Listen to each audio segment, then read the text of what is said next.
of that group and the kind of awful culture that they were trying to present to our community. We are a culture of love, of kindness, and we will continue to be. Now, this morning, if you're expecting a lot of breaking news, I'm sorry, you won't get that. What you will get is an opportunity to visit with me and with Chief White regarding the situation as to where we are right now. And with that, I'd like to turn it over to the Chief.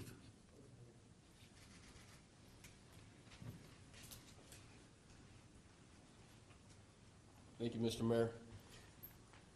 I don't have any new information to provide to anybody this morning.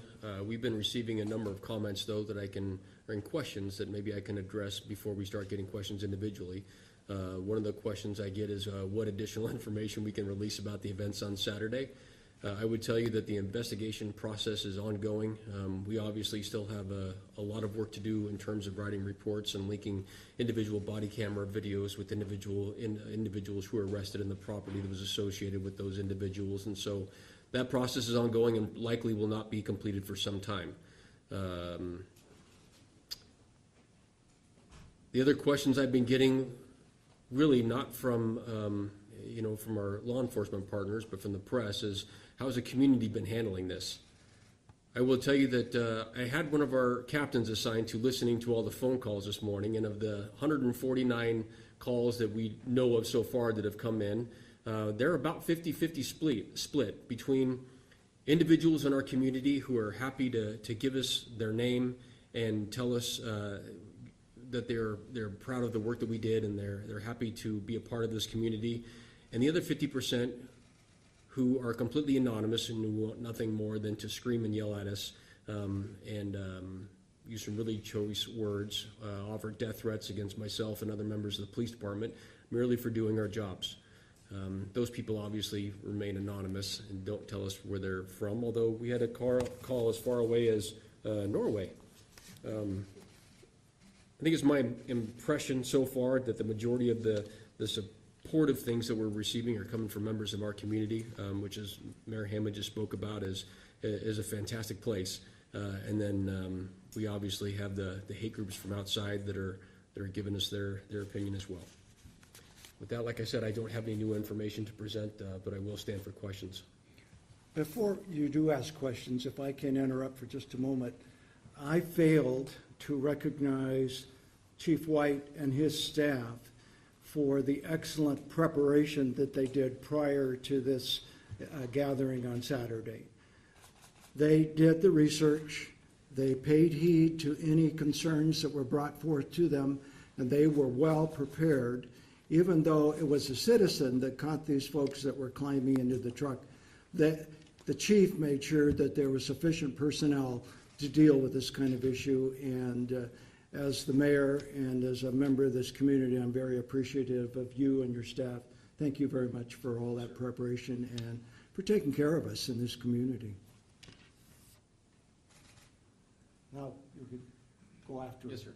Is this for me or the mayor? For you. I saw on Twitter somebody reporting that on other social media platforms, on far-right platforms, that people were doxing police officers' Yes. information. Can you comment on that? We've received threats of it.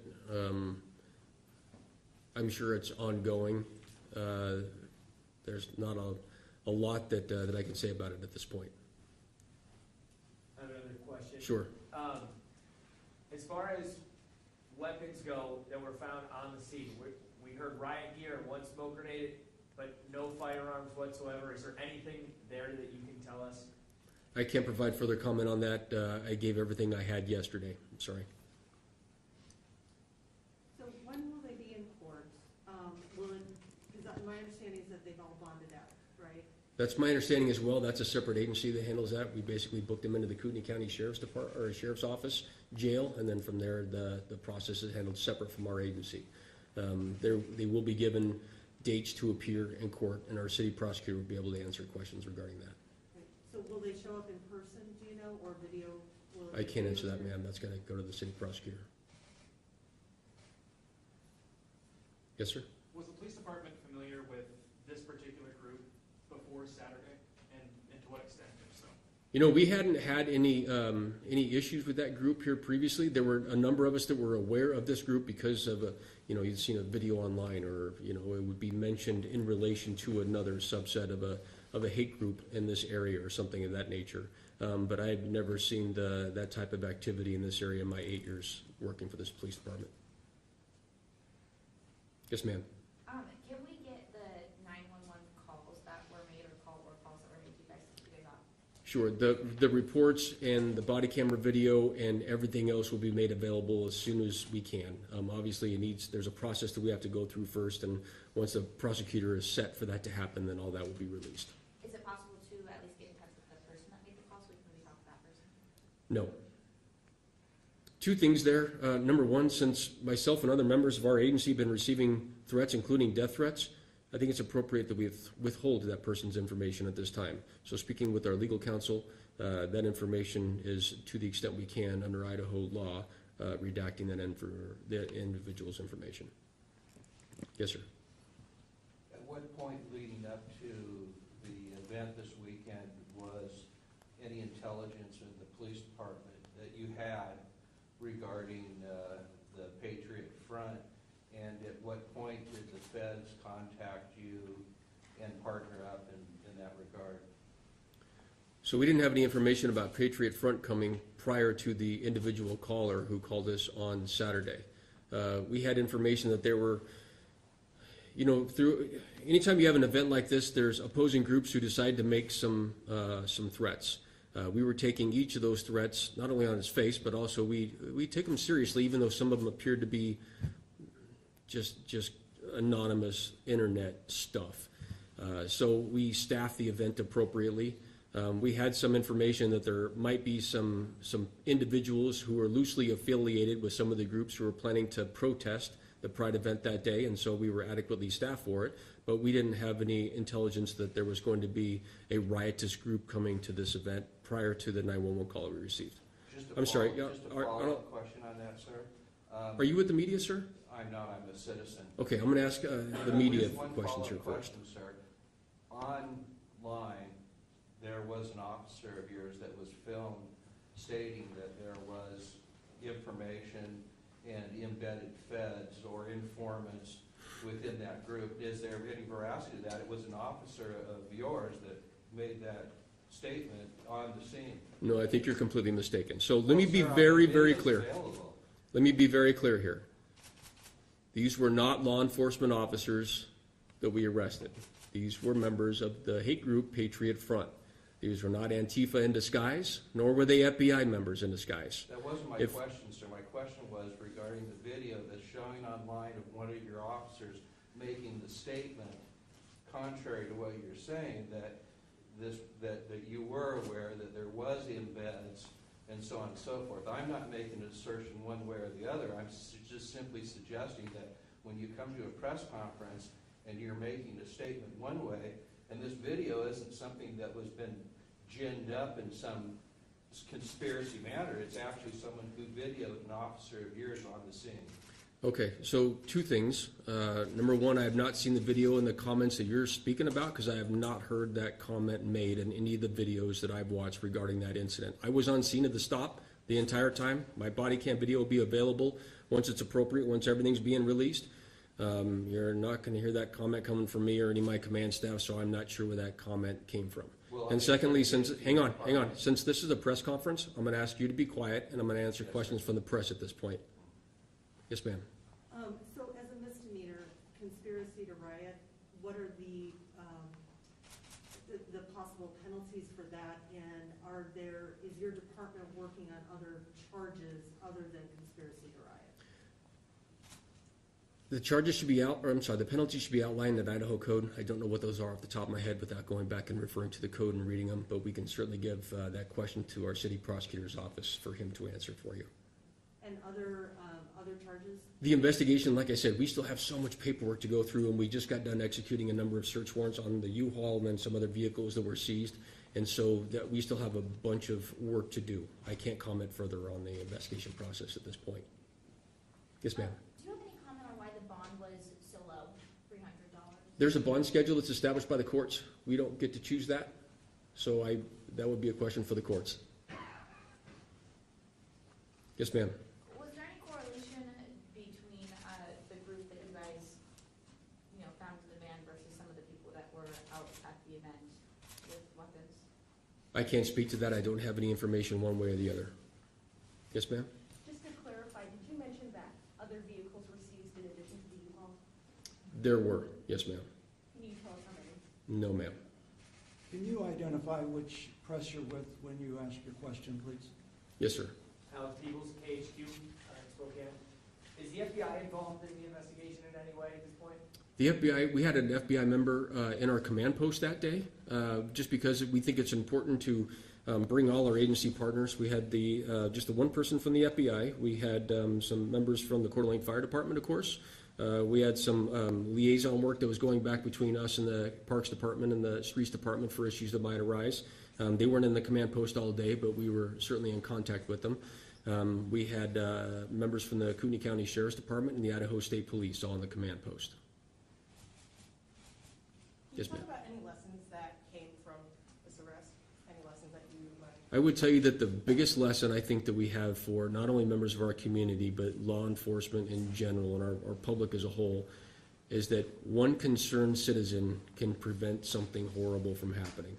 This one concerned citizen, rather than pulling out their phone and videotaping this for their 15 minutes on YouTube or Snapchatting it or something like that, took the time to call 911 and report some suspicious activity. And as a result, we likely stopped a riot from happening downtown. Yes, ma'am. Karen with NBC Network News. On Saturday, I believe it was, you mentioned operational paperwork, plans, military operation, police operation. The New York Times has detailed that some of those plans saying that a column forming on the outside of the park proceeding inward until barriers to approach are met, and once an appropriate amount of confrontational dynamic has been established, then the column will disengage and head to Sherman. Can you confirm that that was part of the paperwork that you found, and can you explain what Sherman might refer to? Yeah, that's not verbatim, but that is very close to the operational paperwork that I read that day. It also included the use of a smoke grenade once an appropriate level of confrontation was met by that group. Sherman Avenue is the downtown corridor that's immediately adjacent to City Park, and it's basically just north of where we sit. It's largely consisted of small businesses and shops and taverns and things of that nature. And a follow-up if I can. So would the expectation be that the confrontational dynamic would have been with police officers that were there on scene staffing the event, or? I can't speak to that. It didn't delineate which group exactly, whether it's law enforcement or the Pride people that they were planning to confront. It was more vague than that. Why stop them at the time you stopped them?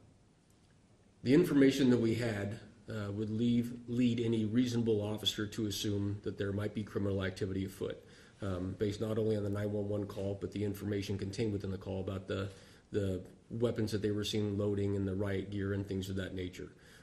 We made a command decision to make the stop prior to them getting downtown to prevent a riot from happening. As it turns out, the stop occurred less than a quarter mile from City Park. I have no doubt in my mind that had that van stopped at the park or much near the park, that we still would have ended up in a riot situation. Yes, ma'am. Is there anything that can be said as to why this group picked Coeur d'Alene? I don't have that information at all. My guess is that since there was so much rhetoric online about the two opposing groups exercising their viewpoints and things of that nature, that this became a flashpoint, but I'm really not sure why they picked Coeur d'Alene out of all the other Pride events that are occurring in the U.S. And then a follow-up to that, looking ahead to summer events, other events going on in Coeur d'Alene, what do you say to the community when you encourage people to come out to these events? Well, two things. Obviously, your question earlier, if you see something suspicious, please report it to us. Secondly, I would encourage people not to get too spun up about some of the online things they read. You have to understand that the majority of these anonymous comments come in from people who are just looking to get a response out of individuals, and And frankly, they probably succeeded for some people who chose not to participate in the Pride event on Saturday. I wish that wasn't the case. I'm glad the event happened because the organizers indicated that they had a great event. Likewise, the Prayer in the Park event. I'm happy that that went off as well. It's not our jobs here as law enforcement to take sides or support one viewpoint or the other. We are required to remain completely apolitical and neutral. And that's what we do in our jobs, and that's what we did in this enforcement action. I would tell you that whether the van was loaded full of people who are part of that far-right hate group, or if it was loaded with people who, from Antifa, for instance, who wanted to come and riot, it would be handled exactly the same. I'm hopeful that members of our community they view this as a one-off, and they continue to come down and enjoy their time in our city and our parks. Yes, ma'am. I'll take just two more, and then I'll turn it back over. Go ahead. Nicole with Conroe. Wondering if we can know where that U-Haul was rented from and who rented it. I don't have that information on hand. I'm sorry. Okay, I'll take three more. Go ahead. We'll just hit this front line. Go ahead. This is your job, going and stopping this type of event from happening. You were on scene on Saturday. Did you know when you threw open that U-Haul door what you would be facing? And maybe just talk me through a little bit of what was going through your mind at that moment when the door opened and maybe you didn't know what you were going to face. We really didn't. Although the comments that we were receiving from the individual who called in and the description that was given, we knew that we would be facing a crowd of people who were who might pose some difficulty for us. I would tell you that me personally, along with some of the officers that were there on scene that day, I think some of us were a bit surprised by not only the level of preparation that we saw, but the equipment that was carried and worn by those individuals, along with the large amount of equipment that was left in the van when the stop happened. That level of preparation is not something you see every day. It was very clear to us immediately that this was a riotous group that had prepared in advance to come downtown and disrupt either the Pride event or the Prayer in the Park event, or just riot downtown in Sherman. We didn't know that at that point, but it was clear to all of us that there was some ill intent there. Yes, ma'am. Sir, have any of these men been linked to other far-right groups? I can't comment on that just yet. I'm sorry. We have not got that far down the road yet. That's okay. And then my final question is, since the majority are not from this state, and if they do go back to their home states, what will the police's role be in making sure that they do appear at future court dates? Well, if they fail to appear, just like in any other misdemeanor crime, a warrant will be issued for their arrest. The process beyond that is depending on really the judge and the prosecutor's office, what happens with it. Any comment on if you'll push it to make it a federal case to where federal law enforcement will come make sure that they come back? That's really not my role. I'm just working in cooperation with our city prosecutor at this point. Yes, sir. So as you look ahead for 4th of July, Art of the Green, and the others, does this elevate your threat level for summer gatherings this year? We were prepared for a pretty busy summer anyway. We have just about all of our staff working not only for Coeur d'Alene next weekend, but obviously a great number of our officers working for the Ironman event that takes place the weekend after that. And per usual, everybody who works in the city of Coeur d'Alene as a police officer works 4th of July. Our planning might be changed a little bit from what it was last year, but even last year we were prepared for as much as we could be for a difficult day. Thank you, everybody. Mr. Mayor. Thank you, Chief White. I think it's very important, because of your question, that we emphasize that Coeur d'Alene is a safe city. And that isn't just the mayor saying that. I can document that with all the evidence that's provided by our police department in terms of the statistics and the reports of every activity that they're involved in. And we are still a very safe city. As a resident of this community, I feel very safe anywhere in this community. And with that, I want to thank you very much for coming and visiting with us today. Thank you.